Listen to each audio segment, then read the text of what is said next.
What is going on, everyone? Welcome to another episode of Should You Buy, the game review series on my channel that's pretty much just like Game Ranks' Before You Buy, but with a lot less views. I'm BouseFeenux, and I'm here to tell you that the wait is finally over for some of you, and Dark Souls 3 has officially released its first DLC expansion pack, Ashes of Ariandel. I had the pleasure of staying up till 3 a.m. last night completing this new content, and like everyone else on the internet, I decided that I had a few things to say about it, so let's jump in. Alrighty, so before we go any further, I want to do my diligence as a content creator and show you guys how to actually access this content, because Dark Souls is pretty notorious for hiding its DLC access points in the game. All you need to do is head to the Cleansing Chapel bonfire and talk to the guy murmuring here on the floor. He'll ask you to touch his weird painting, and after a few uncomfortable seconds, you'll be transported to the new DLC area. Now, if you're like me, you had a few issues getting this guy to show up. If he's not there, firstly, restart your computer. For some reason, the DLC didn't even download until I did this. If he's still not there, even after the content is installed, warp away from the bonfire and then back to it, and he should be there. If that doesn't work, well, I don't know what to tell you. Sorry.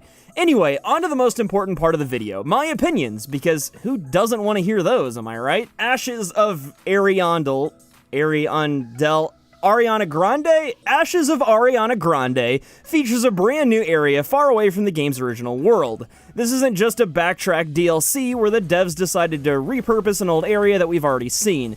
This is a totally new experience with new enemy types, weapons, armor, spells, yada yada yada, you get the gist. Basically, this is almost a reimagined painted world of Ariamis from Dark Souls 1, but it feels totally different. I really didn't feel like I was playing through some kind of nostalgia, which nostalgia can be good. It's nice to relive things in a game, but sometimes it's good to just push forward, what with all the re-releases and remasters we've had this year. The biggest problem I had is that it was all over too quickly. To give you a bit of background, I haven't played Dark Souls in months, and even at my waning skill level, I was able to plow through the entire DLC all while exploring every little nook and cranny in about 3 hours.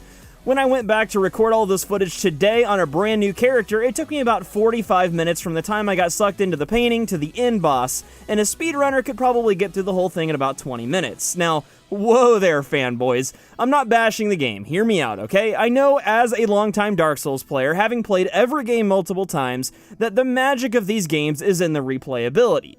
DLC in Dark Souls games is more so meant to extend the core experience. It's something extra you get to go through as you play the main game over and over again, and with the addition of some cool new weapons and armor, you're gonna want to start a fresh playthrough or New Game Plus to get to use them in the base game. The other thing I haven't mentioned yet is the new PvP mode Undead Match, which is accessed by beating the optional boss. After killing him, you'll get an item that you use at the Firelink bonfire. After you do that, you're good to go. Undead Match is essentially an arena brawl type scenario. You decide how many people you want to fight against, and you'll be dropped into a small area to duke it out. The cool thing about this is it's with its own set of parameters, so you've got limited healing and enhancement items. Now, I'm not big into Dark Souls PvP, but for those of you that are, this is probably the expansion's main selling point. So let's go ahead and total it all up and see what we've got. For 15 bucks, you get a brand new area to explore, about 1 to 3 more hours of playtime in PvE, depending on your skill level, a handful of new weapons, armor sets, and spells, 2 new bosses to fight in a PvP mode.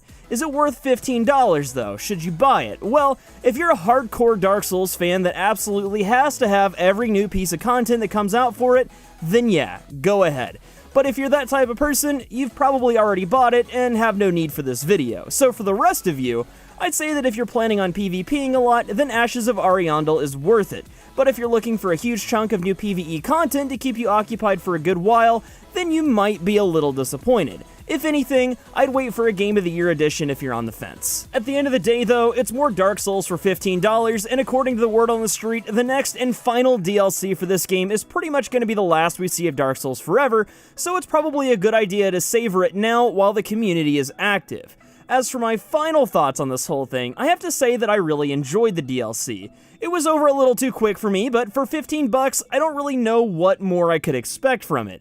It was like a serving size of Dark Souls, like they kind of just distilled the whole game into a tiny area, which is impressive on their part, because this is kind of a complicated game. But that's all I've got for today though, guys. I was planning on doing another discussion video today, but I really just wanted to talk about Dark Souls for a little bit, so if you hate me for that, you know where the dislike button is. On the other hand, if you enjoyed this video, don't forget to support it with a like and leave a comment down below with your thoughts. Additionally, get subscribed so I can get enough of you to take over game ranks and they can reference me in their videos. Until next time though, I'm BouseFeenux, I'll see you at the next video, and as always, thank you so much for watching.